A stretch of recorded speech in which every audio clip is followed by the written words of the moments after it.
We can watch a little bit of this. Currency auction house. No more spamming bots for 3 hours to try and buy a stack of essences or fossils. Okay, that sounds amazing already. Hi, I'm Potent skill gems. Literally.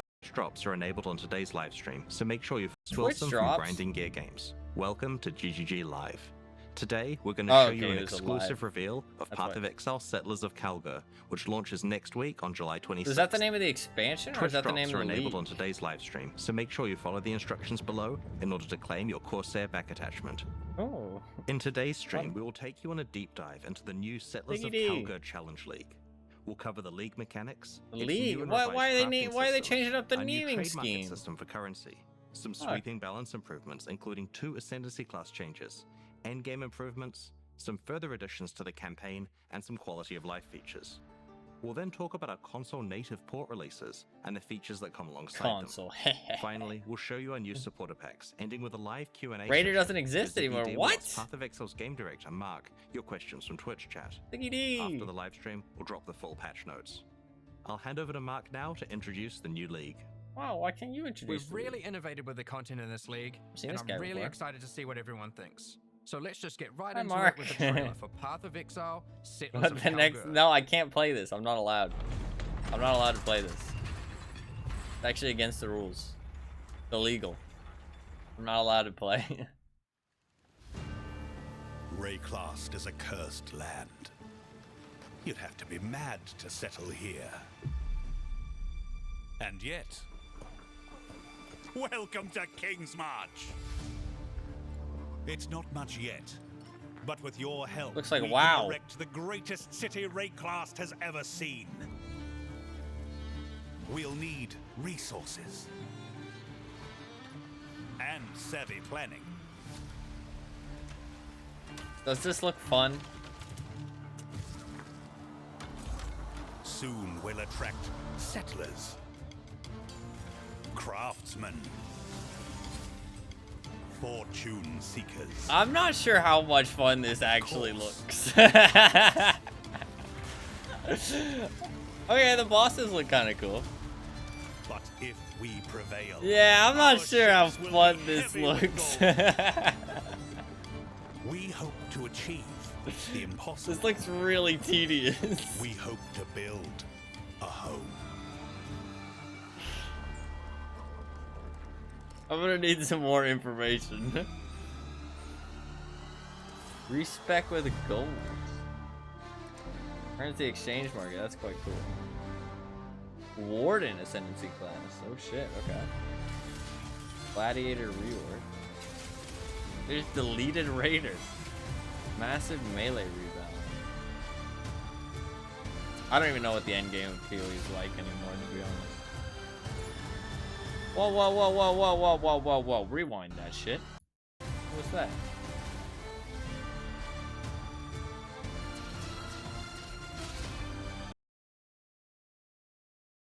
Okay, so that's crafting. Quite interesting mods you can craft, but most of these aren't that great. Mesa map. So you can see what div cards drop there. Okay, that's quite nice. That's quite nice. Generate an amulet or ring alongside its reflection. One copy may be kept, and the other must be returned.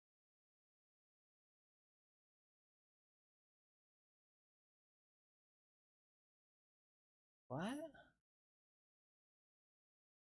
Okay, I'm obviously not understanding this, because why would you ever take the one on the right? Reflection thing is from Kalandra League. Yeah, okay, that's fair. But why would you ever take the mirrored one? Because if they're both exactly the same, why would you ever take the one that's mirrored? Because you can't craft mirrored items. Why wouldn't you? Or can you craft mirrored items?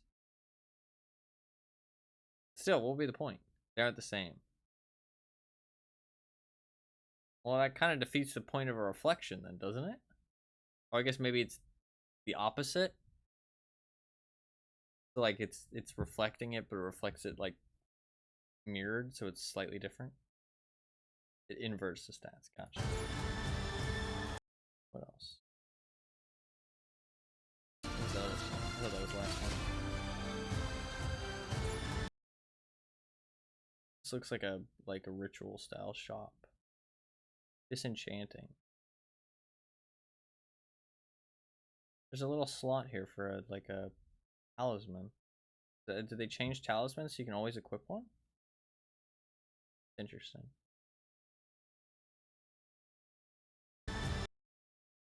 There's a map. You can invite people? Looks like it's the same symbol as before. Maybe you can have like people in your town help you on missions or something? Maybe that really is just for a group play. This one's like locked off. I guess that's the one you're doing. Oh, you can set them up in a chain. Oh, that's pretty nice actually. You can hire map runners to loot maps for you. Like, okay, wait, I'm gonna need some extra. Do they loot, do they clear the map, or do they just pick up stuff that's in the map, that's on the ground of the stuff that you killed? And I assume you're talking about NPCs, not players. I like this chain map device though, that's really nice. What is this? It's like random. It's like you know what this is? You know what this is? This is the system from Diablo. That's what this is. That's funny. I mean, it's a good system. It's a good system. It makes people addicted.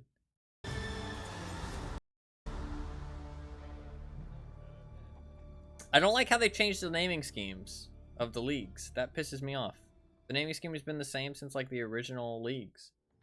In Path of Exile Settlers of Kalguur, you will encounter some familiar faces from the Expedition League. Expedition League? Danid, I don't even know what that Rog, league was. Tujin, and Gwenin are Kalguuran people who are trying to establish trade between Rayclast and their homeland. They have recruited many curious characters from Rayclast, including some you may recognize, but are also seeking help of a powerful exile, like yourself. You will first encounter Johan, the King's Hand in Lionized Watch. He's there recruiting workers, traders, and exiles. Johan, under the command of the King of Kalguur, has been sent here to build a new city called King's March, which intends to become the hub of commerce between Rayclast and Kalguur. Soon, he will bring you to the planned site for King's March, Does which this you'll look notice has fun? humble beginnings as just a tavern in a field. But with your help, it won't stay like this for long. It takes a lot to build a town. The Kalguurans will ask you to seek out resources that can be used to begin construction. On your adventures, you might find minerals such as crimson iron, which are veins of iron that have been overrun with corruption, spawning dangerous foes when you approach. Or perhaps orichalcum, which you will have to liberate from the demons worshipping it. I mean, that's kind of fun. Petrified amber attracts mindless, blighted enemies, while bismuth has a strong affinity to the elements and causes the area to become unstable. It's like a little bit fun, but If most of you're those lucky, mechanics you are might find Verisium, probably a ignored. material as valuable as it is dangerous, and guarded by very powerful foes. Once you defeat these monsters, the deposit will Doesn't show automatically what be kind of tagged for pose they're mining. talking about. But first, we need to get someone to do the hard labor. This is of course a trade expedition and nothing is free. Miners, along with other workers that the Kalguurans have hired, must be paid in cold hard gold, which you'll notice is now dropping throughout Rayclast. Okay, it picks up automatically. You will have control about who gets hired into your enterprise. Once Fighting you the have circle stuff. accumulated some Yeah, gold, yeah. head to the town and talk to the recruiter, Rolf. No, I just mean that, like, the difference between the ores, you're probably not even going to notice. Well, that's all I'm saying. It. Petrified amber attracts mindless, blighted enemies. You're not really going to notice a difference between these While guys. bismuth has a Those strong tornadoes affinity to probably the deal, like, elements 0 and causes damage. the area to become unstable. I'm like, If you're well, lucky, maybe not you 0 might find damage, but... Verisium, a material Not that- as valuable not as it that is crazy. dangerous, and guarded by very powerful foes. Once you have accumulated some gold, head to the town and talk to the recruiter, Rolf. What do you say, by the way? Most likely they're not going to care about which one you're doing. No, yeah, that was my point. Like, I mean, it's not that like, but I just mean that you're gonna, like, you're not really gonna notice which one you're doing all that much. You put the map items into that queue, and the NPC runners complete the maps for you. Then you just get the loot after they're done. Essentially, an alternate way to use up excess maps or maps you can't run, don't want to run, and still get loot from it. Interesting. I hope that they make a chain map device for, like, if you are doing maps. Because one of the most annoying things is that you have to, like, keep the maps in your inventory, or you have to craft each one as you're doing it. Whereas, like, if you could craft like 10 maps and then just stick them in the chain and then just go map to map to map to map until your chain is used up, that would be really cool. That's what I originally thought it was. Maybe you'll be able to use it tracking down hardy either folk way. Across Rayclast who are looking for work. You'll notice each person has their specialties and a wage cost. It'll be up to you to hire and fire as you please. Over the course of the league, you'll be searching for your perfect employees for each job. Once you have them, you'll have to keep them paid, safe, and alive, which we'll get into later. They die? I like that. Here we have a prospect who has a specialty in mining. We'll start with that so we can begin to retrieve some of those resources we were talking about earlier. Let's go find some ore and put our miner to use. Oh, we've found a vein of orichalcum ore. It's guarded by dangerous demons worshipping a strange shrine. The shrine buffs the demons, giving them power, but once you defeat them, you can seize that power for yourself. After that, we can tag the ore, it's like a normal and shrine. Our mining specialist will get to work. That's like kind of interesting. Soon, we encounter a few more deposits, each with a different dangerous encounter. That one looks pretty boring. After you have tagged the mineral veins, your miners will get to work collecting resources in real time. So you do that little They buttons might to take a assign while, workers. but will continue Gotcha. whether you are logged in or not. That's nice. The work can be sped up by hiring more or better miners, and by upgrading the mining station back in Kingsmarch to equip them with advanced pickaxes. Alright. It's nice if they don't expect you to do it while you're offline, but it can be done while you're offline. If they expect you to do it while you're offline, then it becomes kind of mobile gaming. Some time has passed and our miners have been able to get the resources back to town.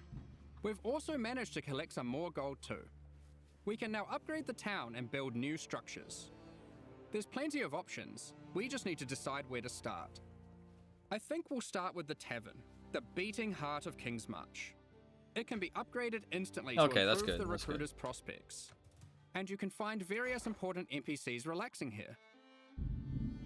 Next, we'll upgrade our mining station. You can upgrade this to improve the efficiency of your miners and allocate our newly hired workers to mining. You will eventually need a smelter, where you can send your ore to turn into more valuable bars.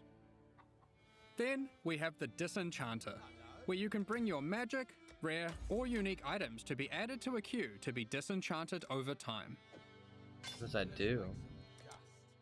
The items will be broken down into thaumaturgic dust, a new resource used for crafting and shipping. We'll get more into that later. And of course, a town needs food. It seems really tedious so far. In farming, where you can select crops to grow and harvest. But don't worry, you won't be manually watering anything. That's good. Ah, the wonders of delegation. With all these resources piling up, there will be excess that we can spend. Let's talk about rewards. You're not sounding impressed. Not yet. Eventually, you can build a harbour and establish shipping routes between a number of different Kalguuran and Karui ports for trade. It just might not be for me, You'll honestly. be able to pile your acquired resources onto these ships and send them to a port of your choosing, where your traders will haggle for the best deals. Each port will return specific rewards based on what you send them. They accept all types of resources, but will have a preferred type that they'll currently pay more for. And you'll want to get onto this, because eventually you could be bringing in shipments like this.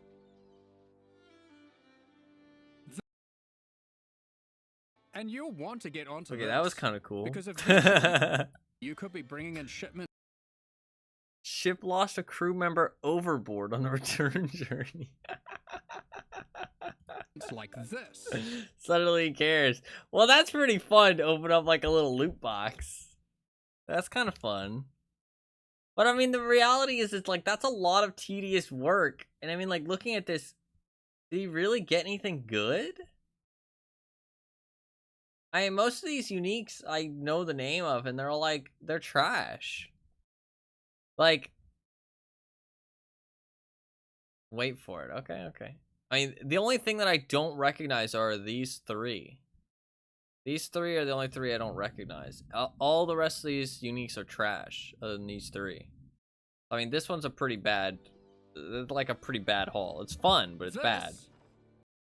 That's a lot of maps. Holy fuck. Well, it's heists, but... Okay, so you get to kind of pick your rewards, I guess, right? Interesting. There's a second page. What do you get in the second page? Ooh, 2 exalts. Goddamn. Okay. Or even this. Those I don't recognize. The rest of that's trash.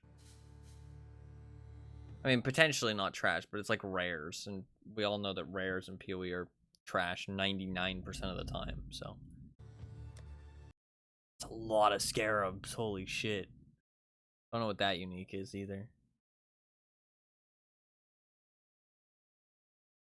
6 fucking divines, worth more than the rest combined 10 times. No, that's true. Divines are crazy now. You're right. You're right. I haven't played in a long time.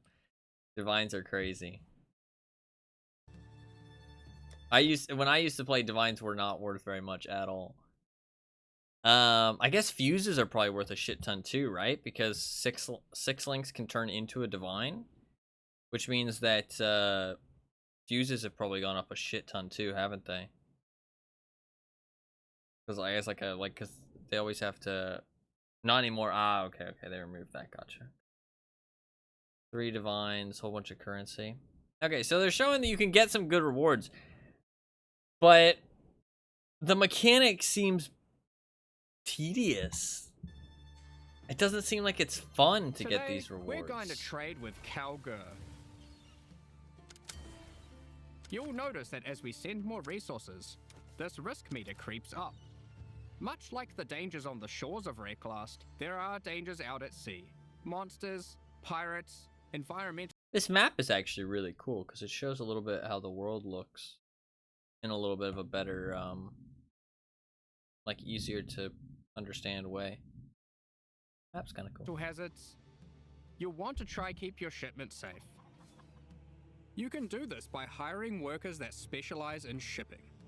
The more of them you add to the ship, the less risk there will be. Like this gentleman, who's famous for fending off even the most dangerous of pirates. Lower that bar a Now while let's up. get that shipment going, and we'll continue exploring Wrecklast while we wait for its return. This is the first Path of Exile League that experiments with true, real-time mechanics. You can send out shipments, go and have lunch, and come back to your rewards. Like that's not something to be excited about. It's interesting, but it's not like particularly exciting. Demise, you'll get notified, and at your leisure, you can return to the town to collect your rewards. We get to see another reward. Returned safely, so let's go see what we got.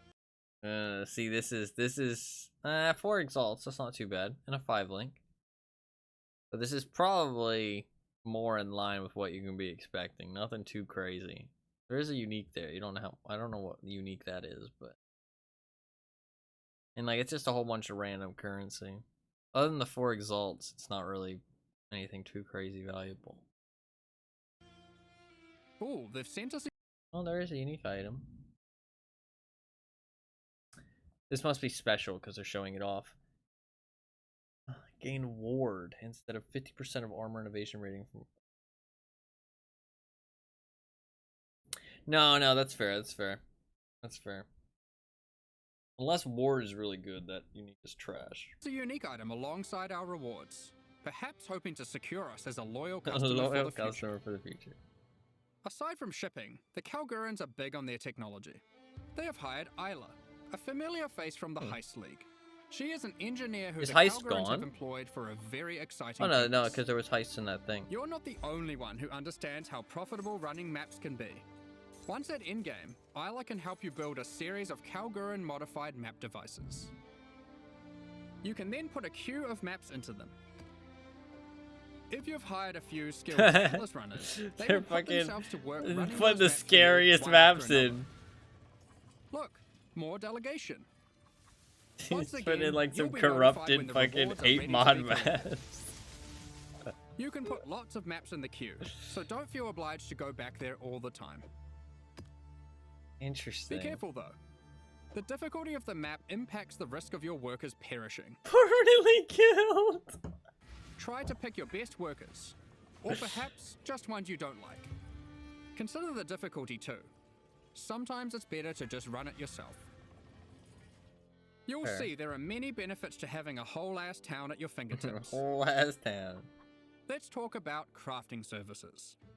You should definitely consider building a I'm rune-smithing not table. impressed so far. This is operated by Danik himself. Like, Using I'm impressed by how powerful much Kalguur effort they blacksmithing put into arts. this. I'm not He impressed by can how much engrave fun runic it magic looks. onto your weapons using runes. Personally.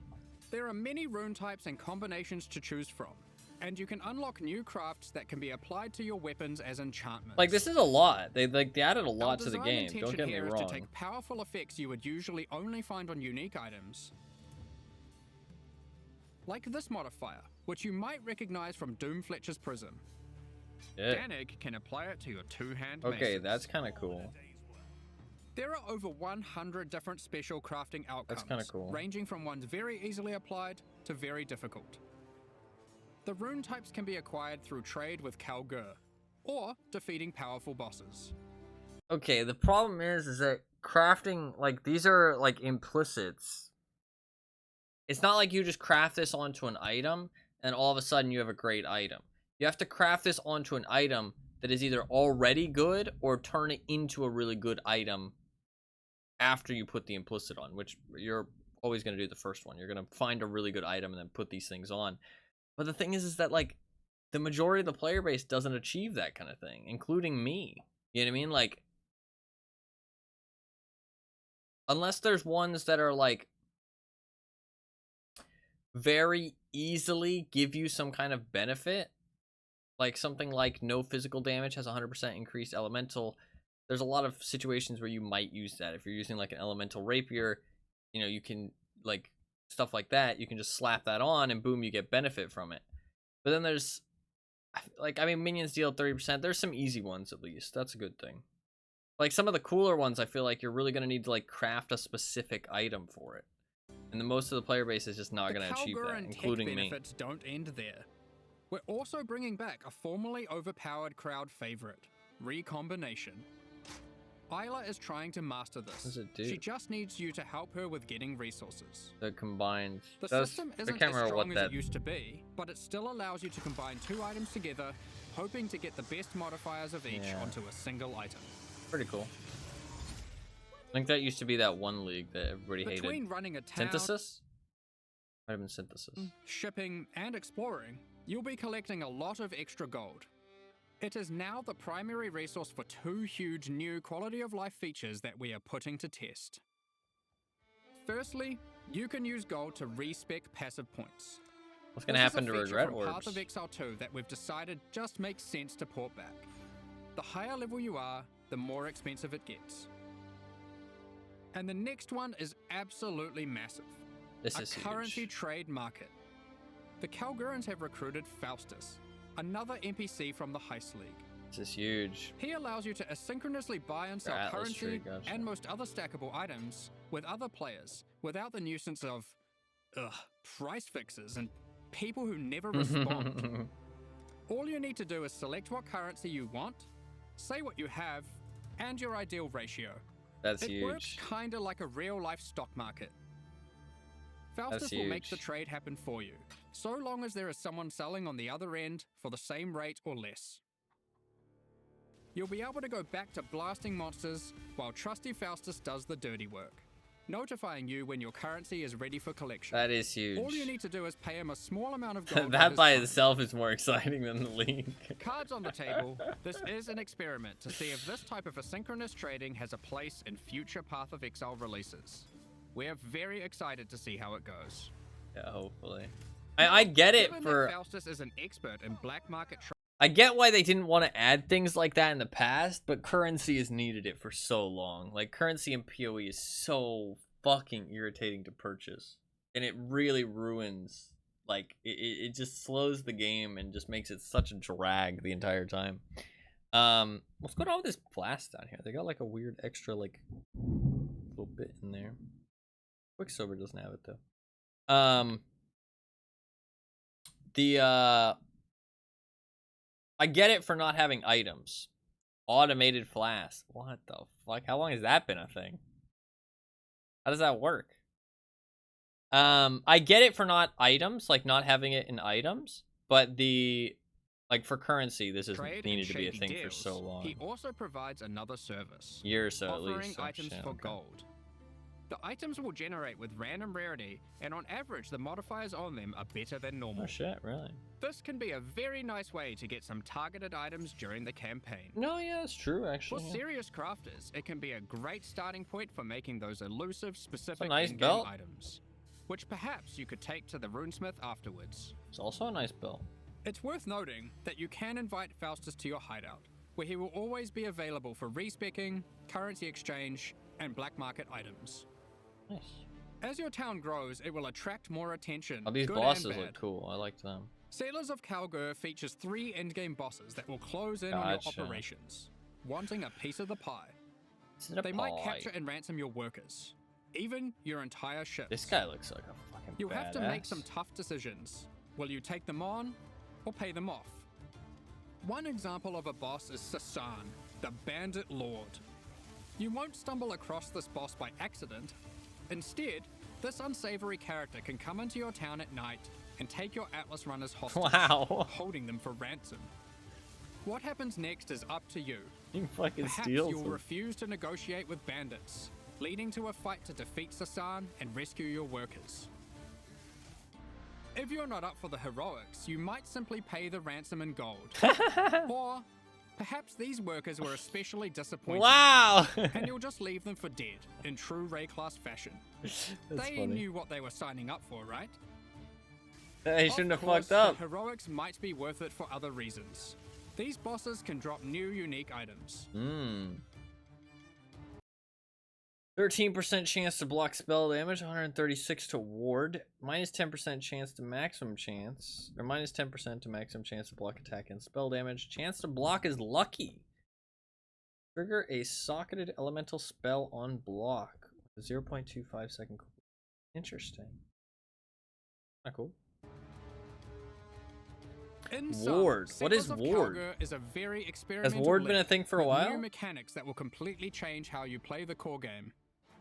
We've been sitting What on is a lot Ward? of these ideas for a while and can't wait to share them with you. But there's a lot more to this expansion. Let's talk about balance. They fucking removed we've Raider. finally rebalanced the Gladiator. It's been a long time coming. Like before, there are passive skills that allow you to invest in bleeding and block. We've designed new skills replacing some of the old ones. Like this, War of Attrition, which is very handy for long sustained boss fights.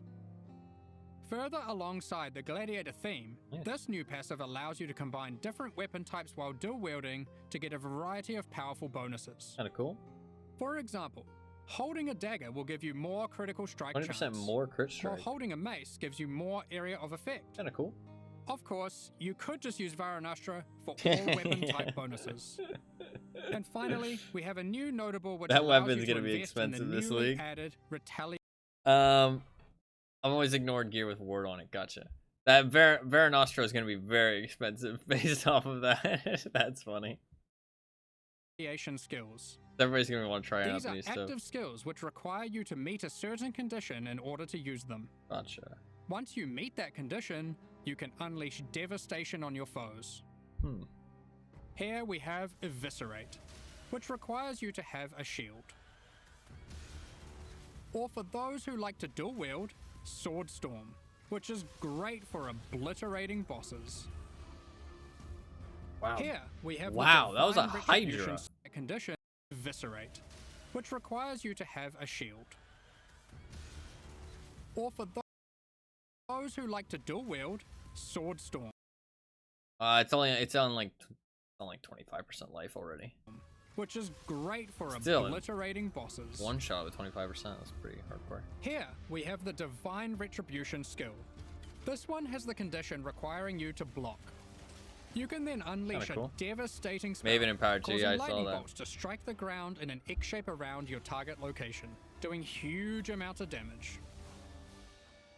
And of course, in true Path of Exile fashion, there are many avenues to invest in these mechanics further on the passive tree and a new support gem.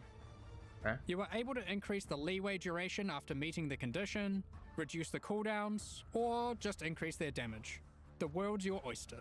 Retaliation skills fortify on melee hit. The That's kind of Gladiator cool. wasn't the only ascendancy class we've changed.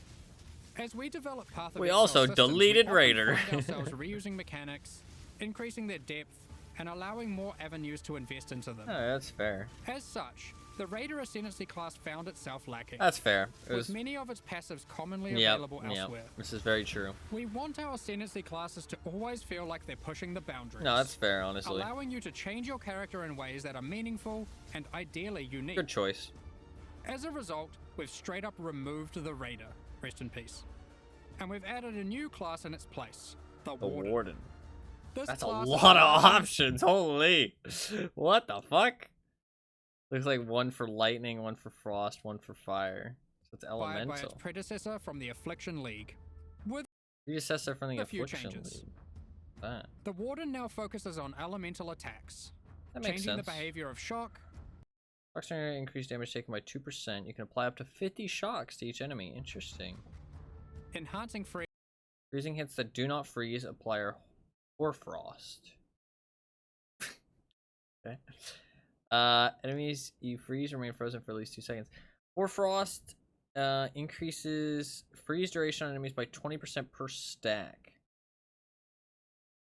Freezing an enemy removes all stacks of Hoarfrost. Hoarfrost lasts 10 seconds to refresh the duration of existing. It just makes it stronger. Interesting. Less than 0.3 second duration. Gotcha. freeze What's the fire one? and replacing You would ignite an enemy, you scorch them instead. ignite with Scorch. Yeah, I like that because There's ignite's also kind a of. skill that allows you to go ballistic with your elemental damage, periodically. Oh, I don't like periodic things.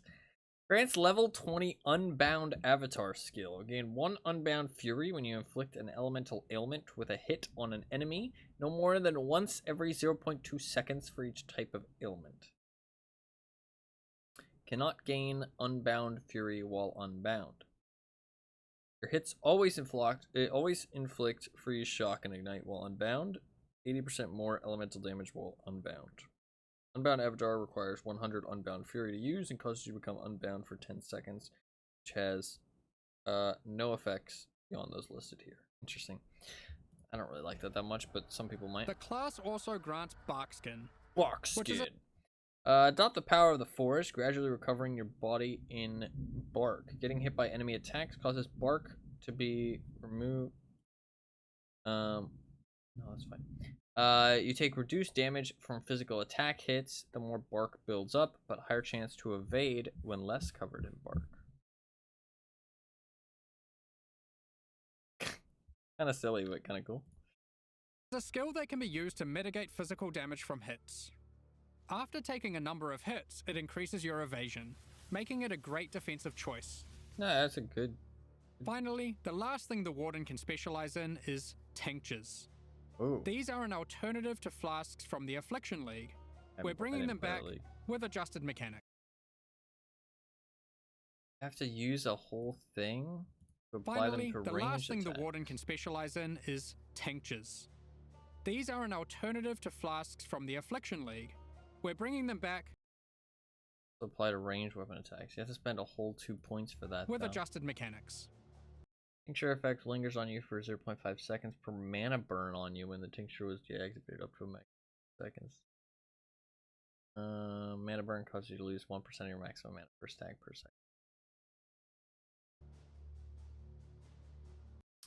Have an addition. Subtract it.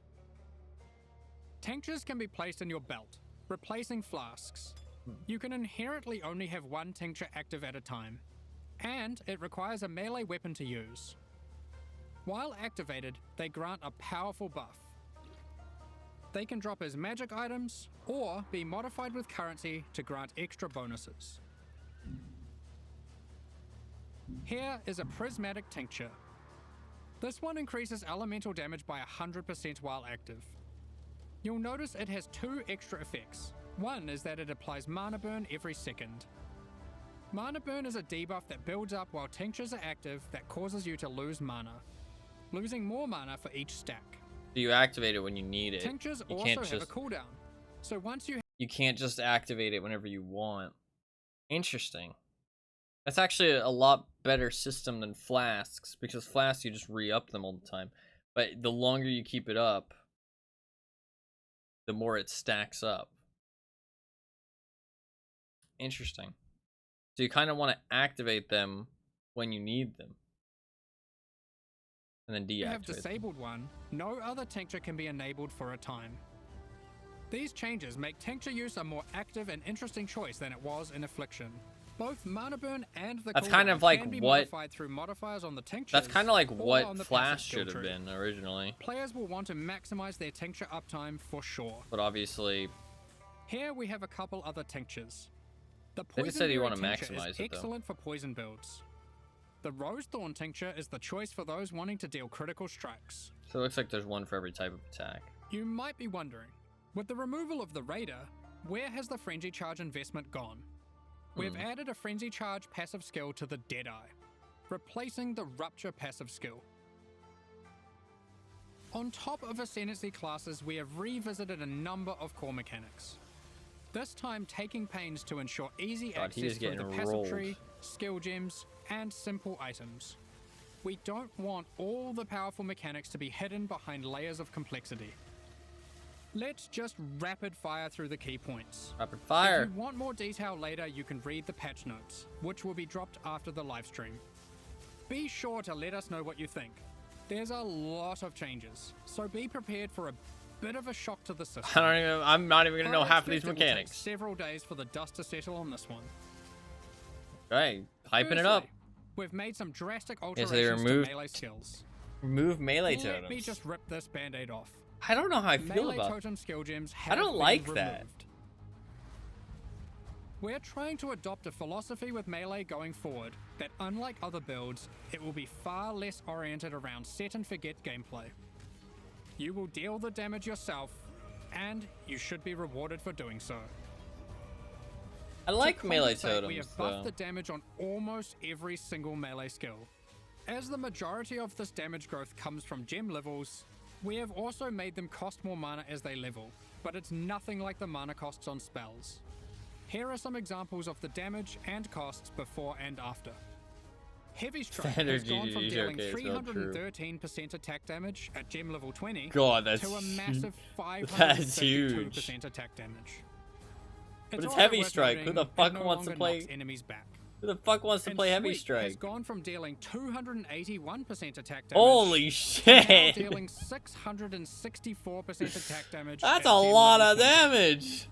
These are just 2 examples, but the majority of melee skills are now dealing approximately 75% more damage at level 20. 75% more damage. Of course, with melee comes close proximity combat, so you need some good defensive options.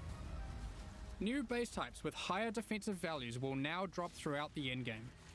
As you reach yellow, red, and purple maps, you can expect to find higher tier base types in each. Still armor. Armor's not that consistent. For example, Val Regalia and Hubris Circlet are no longer the best in slot items Oh, for wow. Energy Shield. There are new base types that surpass them. Combined with Goddamn. some quality changes, which we'll talk about soon, you can now get better items than ever before in these slots. To Okay. compensate, we have reduced the amount of flat evasion and armor from the Grace and Determination auras. But overall, you're getting more defenses than before. Armor's actually a mechanic now. On top of this, we Because have of buffed these life changes or modifiers in the on past? magic and rare equipment. You can I was now there get for a as while, high as yeah. 189 additional maximum life from a single modifier on Wow. body armors, and more on other slots too. Kalm's Heart has also finally been restored to its former glory, and once again grants plus 1000 to maximum life. Plus 1000, goddamn. I mentioned quality. Quality on weapons and armors is being changed to apply multiplicatively. Oh shit. In other words, weapons with full quality will give 20% more 20% physical damage, more and physical. armor with full quality will have 20% more local defenses. For That's melee, pretty this massive. will mean a damage increase for almost all builds using physical damage attacks, and it will mean more evasion, armor, energy shield, and Ward for all builds. Pretty legit. Endurance charges no longer grant elemental resistances, but instead grant additional elemental damage reduction, making it multiplicative with resistances. That's huge, actually. That'll make you a lot tankier. Per charge, alongside the existing 4% That's like physical a damage reduction. huge. To That's compensate, huge. we have made some changes to the Juggernaut and various Look at how unique items beefy like that dude Eternal is. Damnation. You can get more maximum resistances from the tree, specifically around the Marauder class start. These, of course, can stack with the new elemental mitigation from endurance charges. God damn, that's a lot of fucking resistances. Holy shit. On top of this, Duels can now roll maximum elemental resistances as What the modifiers. fuck? Since we're making elemental mitigation more accessible, we've heavily reduced accessibility to physical damage taken as chaos or elemental damage. Fair. Those stats are still around, but you should not expect to be getting full conversion anymore. Fair. All block passives have been buffed, so you can now more easily achieve block cap from just the passive tree. Interesting. The Keystone Versatile Combatant has been improved to have less of a penalty to maximum block. A number of Life Leech passives have been buffed to generally allow for more acquisition of maximum leech rate for life. Vow Pact has been reinstated to its former glory Wow. for instant Life Leech, but only for melee. Fair. We've reworked Flesh and Stone. Previously, this buff skill granted Maim and Blind, depending on the stance of our character. Now, while in Sand stance, the skill simply provides damage mitigation, becoming more effective the closer you are to enemies. While in Blood stance, enemies will take more physical damage the closer you are to them. This skill will now greatly favor melee or close range gameplay. Given we're doing a Kalguuran League, Ward has also received a bit of attention. There are new uniques that grant Ward, and the base restoration of Ward is now faster. To compensate, Olroth's Resolve has been nerfed, but Ward loop builds will still be possible. That doesn't Anyway, mean anything to that me. was I don't know what most that of the means. purely defensive changes. Now let's look at some of the offensive and utility-based It's pretty ones. big defensive. There are more and better ways to deal with mana Gotcha. as an attacker on the southern hemisphere of the passive tree.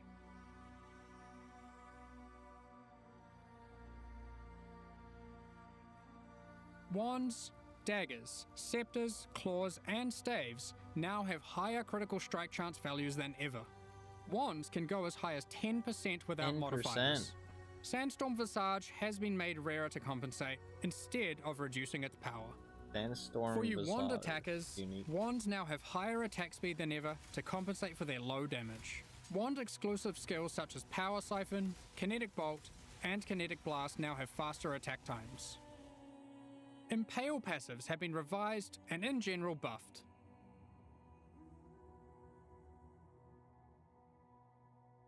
The buffs granted by Warcries are now simpler but more significant, and more universal to builds. They also now apply to allies by default. Banners have been reworked. Instead of having a reservation cost, they are now free. Pretty huge. However, they don't grant a permanent buff. Banners now need to be placed for the effect to be active. Gotcha. Interesting. However, once placed, they are far more powerful than before.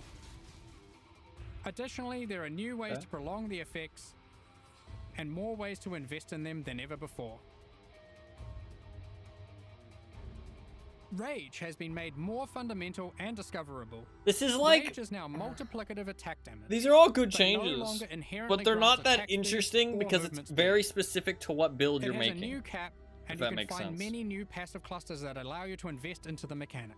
Like, it's all good changes, The but goal is to it's make very Rage more specific to powerful as a different baseline, builds. and less gated behind the So use of unless you're doing a specific build unique that items uses one of and these ascendancy mechanics, you're not classes. really going to pay much attention to it. And you're not really going to Berserk notice has been it. nerfed, just so you're aware. We have changed how bleed works too. Like, they basically You changed can now fucking find everything. aggravated bleed on the passive tree. When applied, all bleeds on the enemy will deal damage as if the enemy is moving for the remainder of their duration. The skill Ensnaring Arrow no longer interacts with bleed, so no more will you have to apply bleeds and swap to a bow. You can now achieve the same result using aggravated bleed passives without the annoyance. Rupture from the Deadeye has been turned into a support gem. Oh shit. we've added the new overexertion support gem, which highly favors slam builds. Now, it's time to look at a hot topic, Magic Find. Oh shit. In the Settlers of Kalguur expansion, we are going to be removing item quantity bonuses from all character Holy shit. items. This will not affect existing items in standard leagues. Magic Find is intended to be another axis on your gear you can scale once you have achieved the power you want.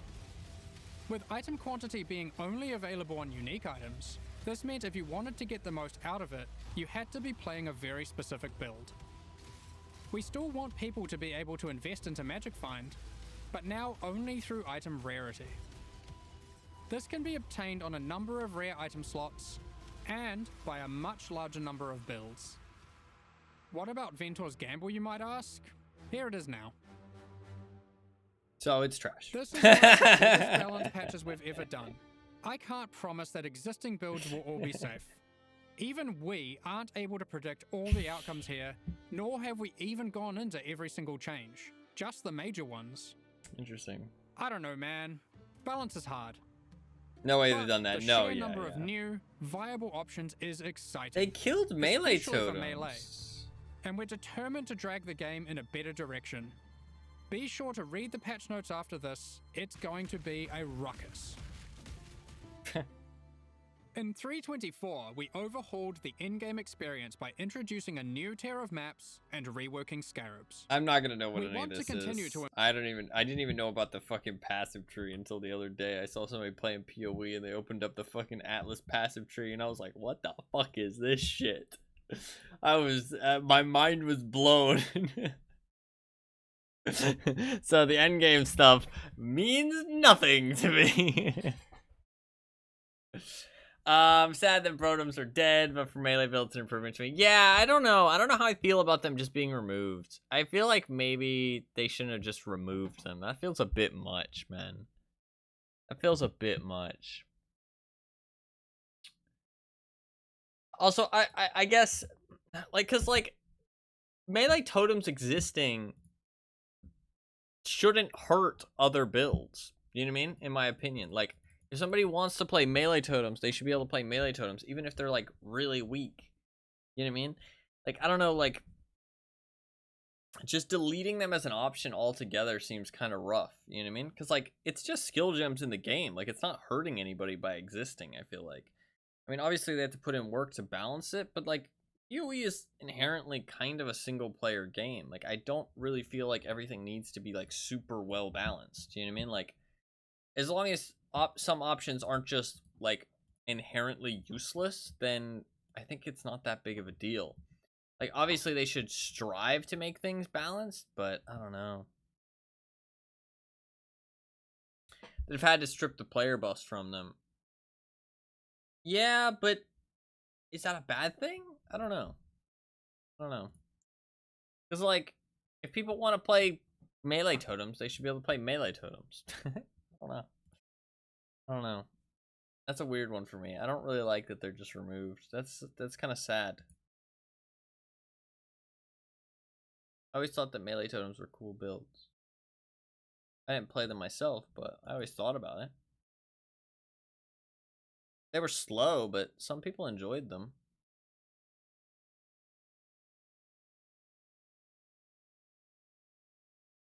Yeah, some people do. Even if it's like a small, non-vocal part of the player base, some people do play those builds. You know what I mean? So them just being gone is sad. I don't know. Feels a little sad.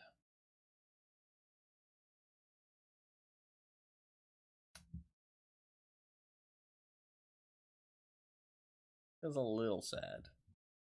But I do kind of get it, because they want melee to be... But, like, what the fuck? Why are spell totems still a thing, then? Do spell totems still exist? I played Raider more. Yeah, Raider was boring, though. Let's be honest. Raider was pretty fucking boring. Like, I understand why they did what they did to Raider. Raider was kind of... Raider was pretty lame.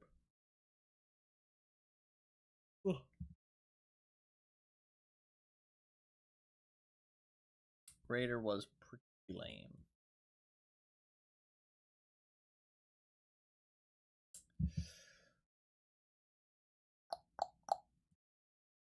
I don't know. That league mechanic did not excite me.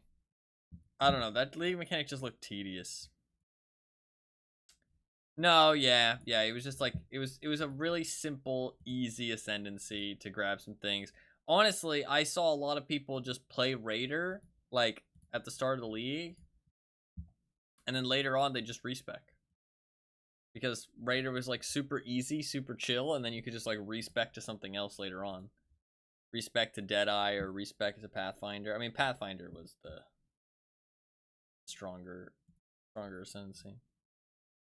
But I mean, like, if you were going, like, I remember everybody would always go Pathfinder over Raider. Like, the argument was that there was nothing that Raider gave that Pathfinder didn't give better things. If you're going, like, physical attacks, or not physical attacks, but just, like, melee attacks. And then if you're going ranged attacks, Deadeye was just better. This is way less tedious looking than Synthesis or Betrayal.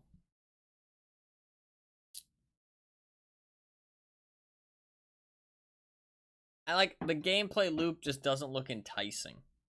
You know what I mean? Like, I don't know, like you play your maps, you have your ore encounter in every map, you go up to it, you clear the monsters, then the ore gets harvested, it gets sent back to your thing, whatever. You don't have to interact with it, right? You just clear the monsters, boom, you're done. Then you go over to your like your town when you feel like it, right? And then there'll probably be a cap, like what you call it, like Delve. So you'll have to go there eventually. You'll be forced to go and check out the town. But I mean, it is the league mechanic, so you'll probably want to. But then you go in there, and then you have to go to your smelter and click, oh yeah, smelt this stuff. Then you have to go to your disenchanter and give them a whole bunch of random magic and rare items. Then you have to go to your fields and click to like make some more crops. And then you have to go to your maps and like set up some maps for your guys to do. And then you have to go to your shipment and send a shipment off. And then you have to go like, I don't know, dude. That doesn't sound that fun. And then it all just does things in the background, and then you just come back. Like I just don't see where the interesting gameplay is. Like, what am I doing that I'm getting excited about except the final outcome? Like, the only thing I'm getting excited about is the ship coming in with the loot on it. That's it.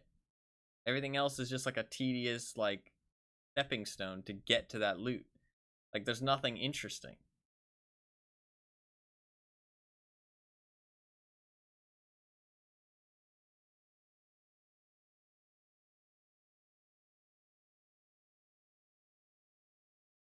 I don't know, like Ultimatum,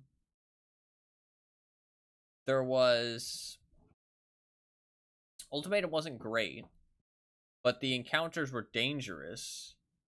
Drops are the interesting part. Yeah, but you enjoy the gameplay. That's the thing, right? But I'm saying like for a league mechanic, it should have something that like feels exciting. Like Ultimatum, the encounter itself was interesting because you like it was a tough, challenging encounter, and you were choosing like if you wanted to continue for the rewards. I get that you were choosing to continue over and over again, but that was kind of because they didn't, make it. I mean, obviously they don't want to make it too difficult, but I think that it was interesting at least. And then what's another one?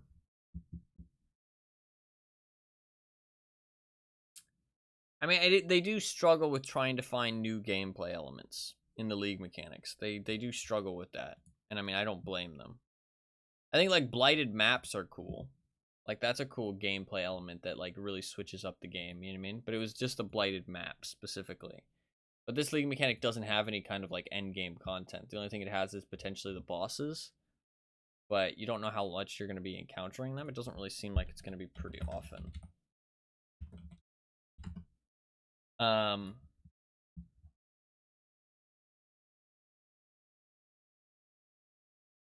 what else was there? I haven't played in a long time. I haven't played since Ultimatum.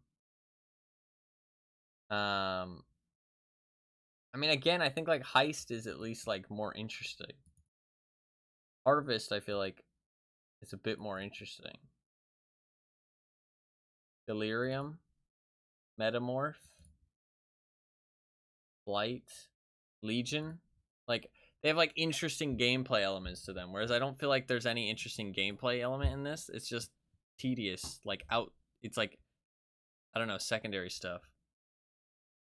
Significantly more tedious than this. Was it though? You just, oh, I don't know what base game Harvest was actually. To be fair, I don't know what like their League Harvest was. I only know what base game Harvest was. To be fair, but yeah, you are right about that. I don't know what a lot of those league mechanics were like on launch, like during the league, to be fair. But I don't know, like, I feel like they have gameplay elements that, like, actually affect the maps you're running, and, like, you feel like, I feel like outside of how much Harvest sucks. No, that's fair. Yeah. I feel like outside of when you're in the town, like doing your little upkeep on all your tasks, you're not even gonna feel like you're playing a league. Like the encounters in the map, I feel like looked really boring. Like they didn't look interesting whatsoever. And then I feel like you're gonna go to your town every like, I don't know, probably like 10 maps, and you'll just click a whole bunch of things and just set them to go, and then 10 maps later you'll come back. I don't know, it just doesn't seem very intuitive, like not intuitive, but it just doesn't seem very like exciting. I don't feel like I'm gonna be excited by that. I don't know. It's not a league for me, maybe. I don't know. That one seems like a bit of a miss to me. Oh, it's called Settlers League. It's not called so it does fit the league naming scheme, maybe? No, because it is called, oh, it as part of Settlers of Kalguur as an expansion. I do feel like they 100% planned for this to be like a big part of the game going forward, though, because there's a lot of elements in this already that I feel like are like base game type stuff. I feel like this is going to be something that's in the game for a long time, or if ever, to be fair. And like the currency is tied to that gold as well, and like respecking and stuff. Obviously, they can go back on that stuff, but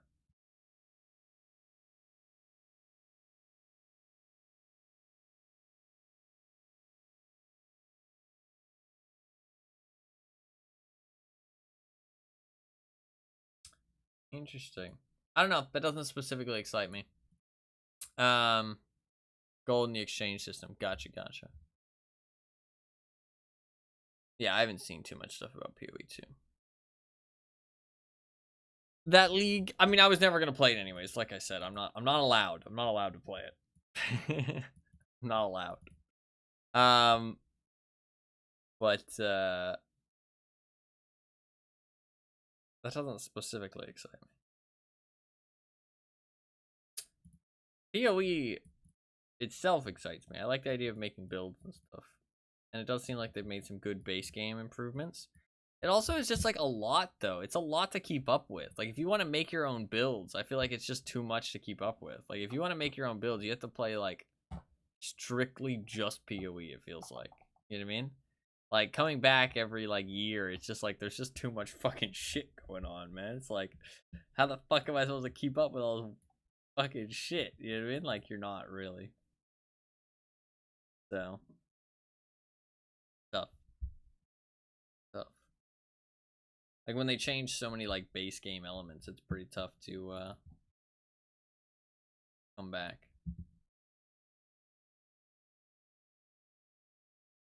I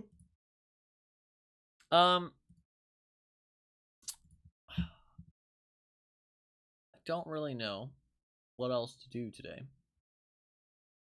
I was thinking about potentially, that's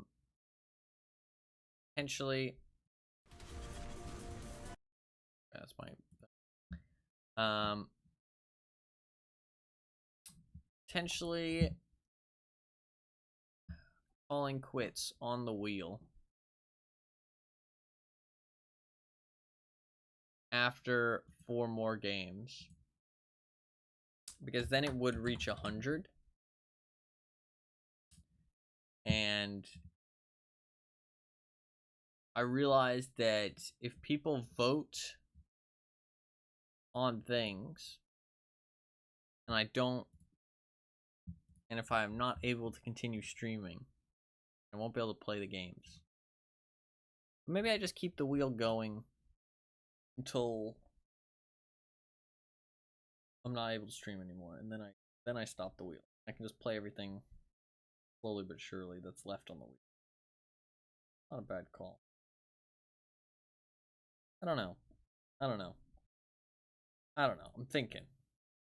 I can't think of a more daunting game to start fresh in. A veteran player missing 6 months to a year is already going to be lost, let alone people that have to learn 8 years worth of shit from the ground up. No, yeah, it's crazy. Yeah, it's pretty crazy. Pretty crazy. I don't know. The wheel thing, I'm just thinking about it. I'm thinking about it. Don't question my wheel thoughts.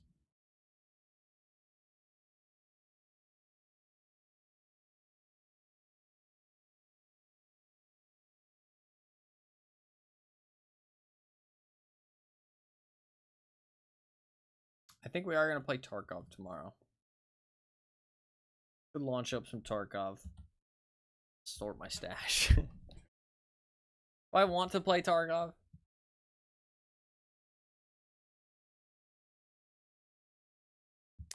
I'm not sure, to be honest.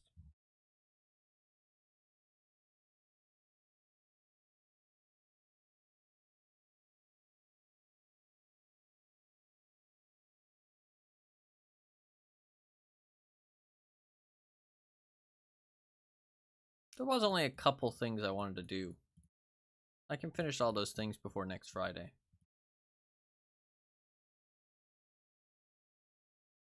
I think I'll probably do that.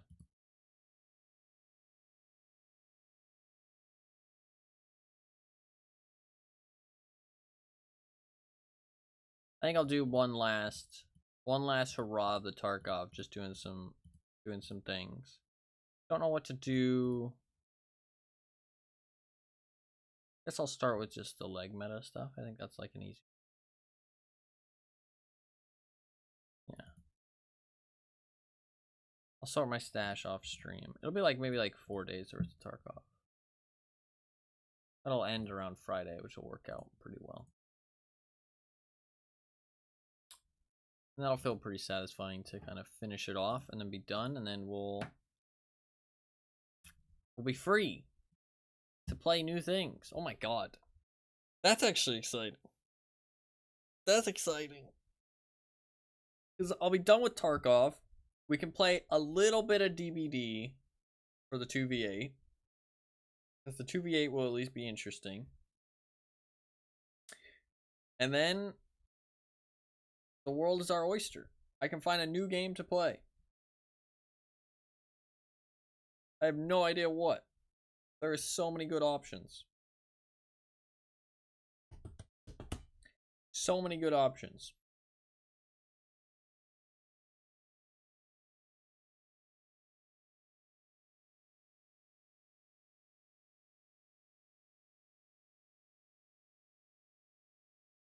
There are so many good options. Interesting. Interesting.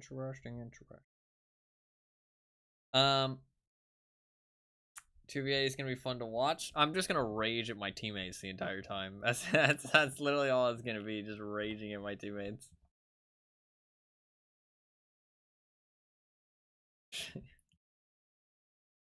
God, I can't. I'm gonna be baffled by how bad my killer teammate's gonna be.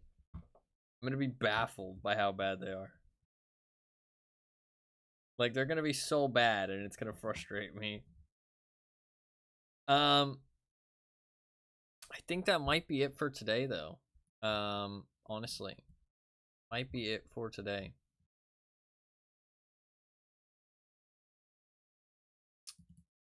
Might be it for today.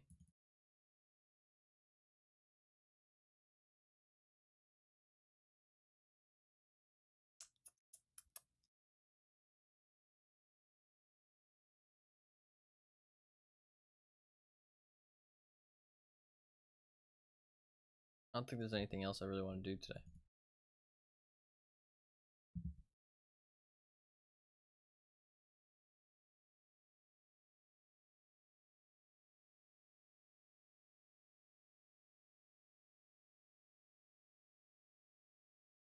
My Overwatch short that I uploaded today got 3 dislikes. Kind of funny. That Ghostface video I uploaded though, that got 6 likes. Look at that, people love it, dude. People love it. Still getting views too. Doing pretty well actually, surprisingly. Just a random highlight. I am gonna delete the VODs channel is going great actually. I need to delete 8 more VODs. And I should be all done with that, which would be good. And then start putting everything in playlist. You need to make sure that nothing has like 2 games in a VOD though. I want to start doing 1 game per VOD. Most of them are 1 game per VOD, but there's just a couple that aren't. I've been fixing that up. I'm really happy with the non-VODs playlist. It's really cool actually being able to like go back in time, because you can very easily see like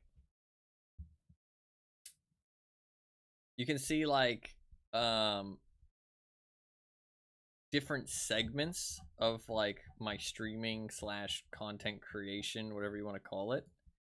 Like as you go through the playlist, you can like see it very clearly, which is kind of cool. You can see like the ones at the bottom in like 2017 where I wasn't really like making content. I was just like playing games myself, and there's a couple clips from back then. And those will be fleshed out a little bit more. Then it's when I first started streaming, and there will be some more stuff around there. And then it kind of went into when I started highlighting stuff for the streams, stuff like my world records, and there's a couple other highlights and stuff which I'll upload. And then it went to when I stopped streaming, and I tried recording stuff off stream. There's some stuff in there from that, like a good chunk of time where I was just doing that. And then it's when I started streaming again and I was highlighting stuff. It's a lot of DVD highlights. I wasn't recording my VODs or saving my VODs, so it's a lot of highlights. And then it went into I was playing Battlefront again, and more DVD highlights. And then it started to be I was saving the VOD, so not too much non-VOD stuff. And I was just like a couple highlights of stuff that I picked out that I thought would be good to upload. And then it's like I started recording videos specifically for YouTube and making thumbnails for them. It's cool to see like the timeline as it goes through and it changes. It's kind of cool. I like it a lot, honestly. I'm very happy with it. And it'll be slowly expanded. I mean, oh fuck, there's a maximum amount of videos allowed in a playlist. Oh, that's kind of annoying. What's the maximum? I know of one YouTuber that has a maximum. Has a playlist. I can check. Is it 1,000? It's 5,000. You can have 5,000 videos in one playlist.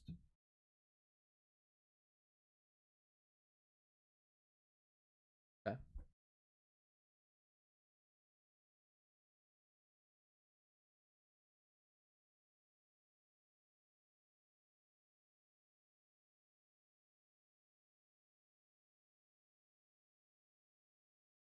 I don't think I'll go over that then.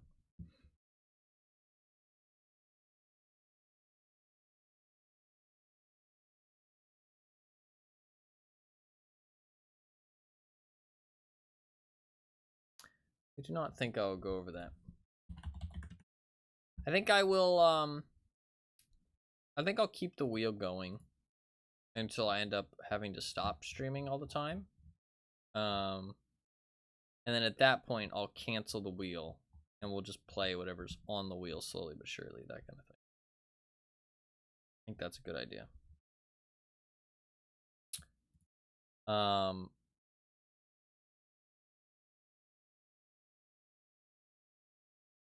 I think that's a good idea. All right. I think that's probably gonna be it for today. Kind of a shorter stream. I know I missed yesterday because I stayed up, or not because I stayed up, because I slept too much. I'm hoping that's gone. I'm hoping that I am not going to sleep too much. So tomorrow I should be back on, and I think we're gonna play some Tarkov. Because I want to finish up the Tarkov for good. I want to finish up the Tarkov for good. So we're gonna continue with some Tarkov. I want to do a couple things in the Tarkov, which is I'm gonna change up the list here. I'm gonna do day of toy gun. So we're gonna do a day where I just use the toy gun and try and get a kill with it, because I think that'll be entertaining. I might do a day of hunting the goons again.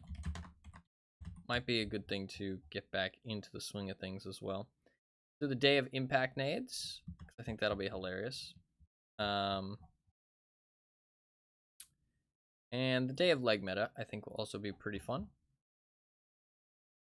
And a day of GL should also be pretty fun. That's like 5 things. I don't think anything else really interests me that much. I think that should be it. So just like 5 days. 5 days of some Tarkov. And that should be good. That works out pretty well, actually, 5 days of Tarkov, because Monday, Tuesday, Wednesday, Thursday, Friday. 5 days, exactly. But I do have to play every day, so I can't miss any streams. So it might bleed over into next week as well. But we will.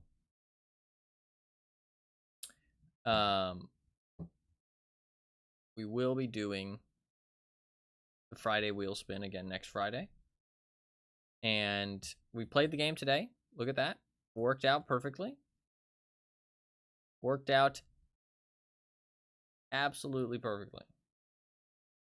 I'm happy with that. It was fun. I had fun. Hopefully you guys had fun. Hopefully everybody had fun. Lots of fun. Rename it.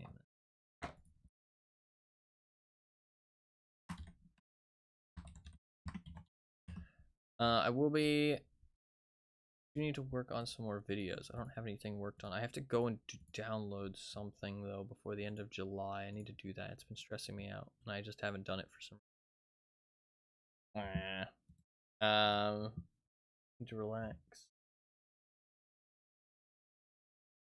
Watch this. That's what I get for being too impatient. I was like, oh, you know.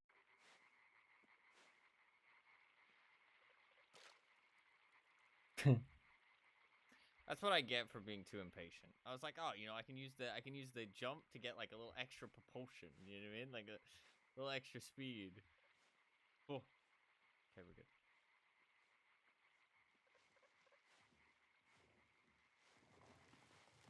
Oh no! No! I didn't think that far ahead. Okay, we need to relax. We need to relax. I'm getting a little bit too ahead of myself. Okay, we need to relax. Take our time. I did just push that boulder with no regard for my life whatsoever. That's what I get for being... So many traps. Why do you guys have so many fucking... Scared me. I didn't think that I thought that it would... I thought you needed to step on the little pressure plate to activate it. I thought that made sense, but apparently not. So many traps. Why do you guys have so many fucking... That was very jarring. Fuck. Why do you guys have so many fucking... Why do you guys have so many fucking... Why do you guys have so many fucking... It's a pretty good clip. Thank you very much for the clips. As always. Thank you very much for the clips. Hopefully the game was fun to watch. I had a good time. It was fun. And we had a little bit of talk about Path of Exile. I'm not really interested in. Well, I mean, I'm not even allowed. I'm not allowed to play it, even if I wanted to. Even if it looked like the best league ever. Even if it was the Fire League. Okay, Fire League, Fire Cat League with tanks. I wouldn't be allowed. I'm not allowed to play it. I've got too many other things to play. I need to. The only way I'm gonna get through this is if I set boundaries for myself. I have to play things that are on the list. That's the rule. There's good things on the list. There's things I want to play on the list. So it has to be off the list. If it's not on the list, it ain't getting played. That's the rules. List and the wheel. Those are the only things we're playing. List, wheel. List, wheel. That's it. That's it. So Path of Exile is not on the list. It could have been on the list, but it wasn't. Because I did figure out the date of the one Path of Exile VOD that I have on the VODs channel. I did figure out the date for that. I had to do a little bit of sleuthing. For a whole bunch of VODs. And I used... funnily enough, the way I figured out the date for all... Because I had about like 75 VODs on my VODs channel that had no date on them. And the way I figured it out for a lot of them was I went into my Steam library and I looked at the last time I played the game. So if it was something that I like don't play regularly, so stuff like Portal, The Forest, like those games I played, like the old wheel games, Portal, Oblivion, The Forest, Costume Quest, Murdered Soul Suspect. I looked at the date that I played them on my Steam, and for games that I do play a lot of, I went a step further and I looked at my Steam achievements for those games, and I looked to see if there was any Steam achievements that correlated with the VODs. And so I was able to find, like, the first time I played, because I had the VOD of the first time I played Total Warhammer 2 online battles. I have that VOD. And in that VOD, obviously, I got the achievement for playing 10 online battles, because it was the first time I played online battles. And then there was, like, I did the Beastmen, like, mini campaign. There's an achievement for that. And I did the Wood Elf mini campaign. There's an achievement for that. And then I played Star Wars Battlefront. I played through the campaign, and there was an achievement for that. So I was able to figure out the date on that. And then a lot of the Star Wars Battlefront VODs also had my records in them from when I was speedrunning. And obviously, I wrote down when I got the record, the day that I got the record. So I was able to correlate that to the VOD, which was really nice. And so the majority of them, I was able to do some sleuthing. And then I went a step further with some of them as well, and I looked at Twitch clips, because Twitch clips actually have a date on them just by default. And so I was able to find clips and then look through the VOD to see if that clip happened in that VOD. And same thing with Cyberpunk, and I looked at the achievements for that. And then the Path of Exile one was actually a little bit harder. The Path of Exile one was unique.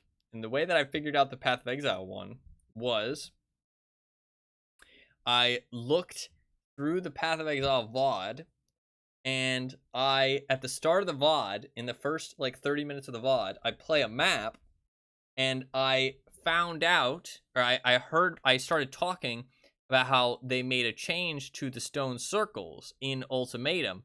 And I also got a challenge from the, like, Path of Exile has challenges for each league. I got a challenge to survive an ultimatum with the Blade Dance modifier, right? And that was the first time I had done that, because I remember that the Blade Dance modifier was disabled at the start of the league, and they re-enabled it with a patch later on. And so obviously, the first time I played since that patch was that stream. So all I had to figure out was the date of the patch, which was April 28th, and then I looked at my Twitch overview, and I was able to see that the first day that I streamed after April 28th was April 29th. And so I was able to figure out that was the day of that VOD.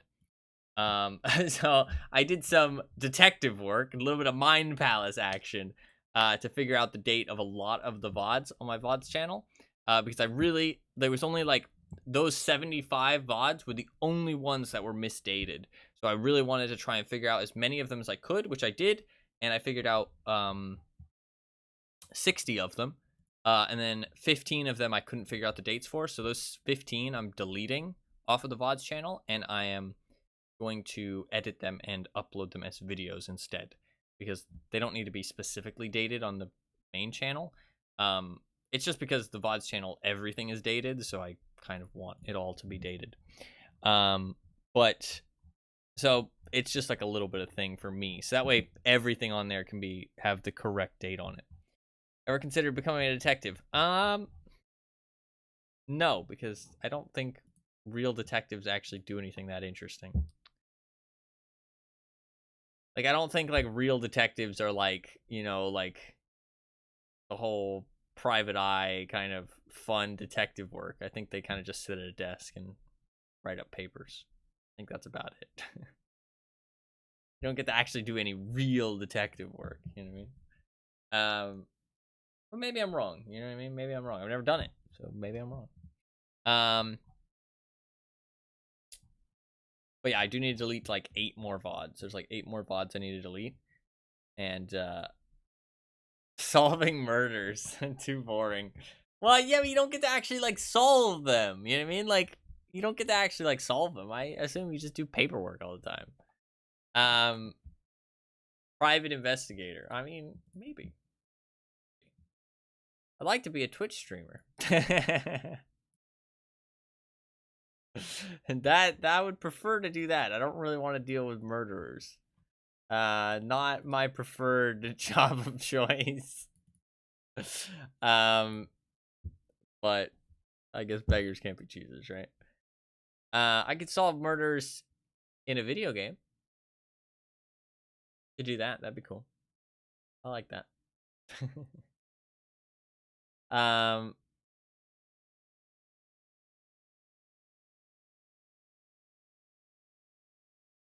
don't know. I don't think I'm that smart at the end of the day. I think there's probably people better suited to solving murders than I. I'm just a silly gamer dude who plays a lot of games and has a lot of cats. There's people better suited than I for solving murders. For sure. But I think that is going to be it for today. A little bit of a shorter stream. We finished Limbo. We got a wheel game crossed off the list. A+. I had fun. Hung out for a little bit extra time after. I'm going to try and be on tomorrow for sure with some Tarkov. But it does depend how my sleep goes tonight. Because, I mean, the only reason I've been, like, kind of skipping a stream and then screaming the day after is just because my sleep, like, genuinely. Like, I just have been sleeping for, like, 12 hours a day. Which really cuts into my time to be able to do anything, obviously.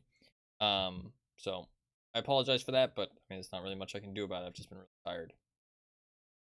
So I'm gonna hope that I'm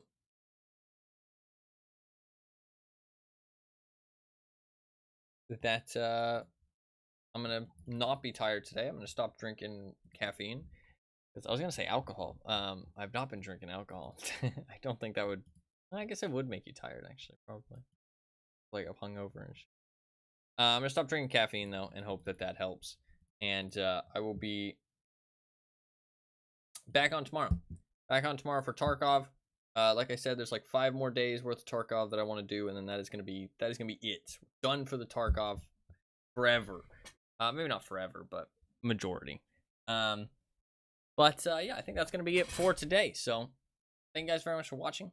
I do really appreciate it. If you are new to the stream and you enjoyed, you hit that follow button down below, a little heart. I'd really appreciate it. It's completely free. It notifies you the next time I go live, and you can hop back in next time. I do stream pretty much anything and everything. I do play lots of different games, so chances are if you enjoyed the stream, you'll see me playing something that you enjoy in the future. A little bit of a smaller one today, but tomorrow's stream should be a bit longer. Should be all good there. Like I said, we should be playing some Tarkov, and hopefully be on tomorrow if I can get some good sleep tonight. We'll see. If not tomorrow, then the day after for sure. But yeah, that is going to be about it for today. Even though I do stream every day, I don't really start at any specific time, sadly. Usually AM Eastern Standard Time, but no time in specific. So if you really do want to know when the stream starts every day, your best bet is to follow me here on Twitch with a little heart down below. or you can follow me on Twitter, or you can join my community Discord. All three of those things will give you a notification whenever I go live, so you can always know when the stream starts. It'll also let you know what game I plan to play, how long I plan to stream, all that good stuff, so you can always hop in if you want to. There's links in chat, and there's the heart down below to do any of those three things. You can also check out my YouTube channel if you feel so inclined. Posted a link to that in chat. I post a new video about every 3 days, so if you do want to check that out, there's lots of stuff to watch. Recently, I've been uploading a lot. Lots of different gaming content, highlights from the stream, videos I've recorded, all that good stuff. So if you do want to check that out, feel free. There's a link in chat. If not, I do have a secondary YouTube channel where I upload all of my streams as full-length videos for you to watch back if you missed anything, or if you want to see me play a specific game that I've played in the past. Everything I've played is up on that YouTube channel, that secondary VODs channel. So you can check that out if you feel so inclined. There is a lot of stuff on that VODs channel. 660 videos. Kind of crazy. There's a lot of content. Not all of it of equal quality, this is true, but a lot of stuff, a lot of me playing games, and there will definitely probably be a game or two that you're interested in up on there. So if you want to check that out, you can. If not, it's all good. The links are just there in chat for the people who want them. But yeah, that should be about it, hopefully. Thank you guys all very much for watching. Hopefully you enjoyed the stream. I do really appreciate it. You are very welcome for the stream, as always. Anima, thank you very much for hanging out, as always. Always glad to have you here. Fluffkins, I'm very glad you enjoyed your stay as well. Thank you for hanging out. Thank you for banning people, banning the bots, and banning the ruffians in chat, and posting clips. I do really appreciate it. Always great to have you here as well.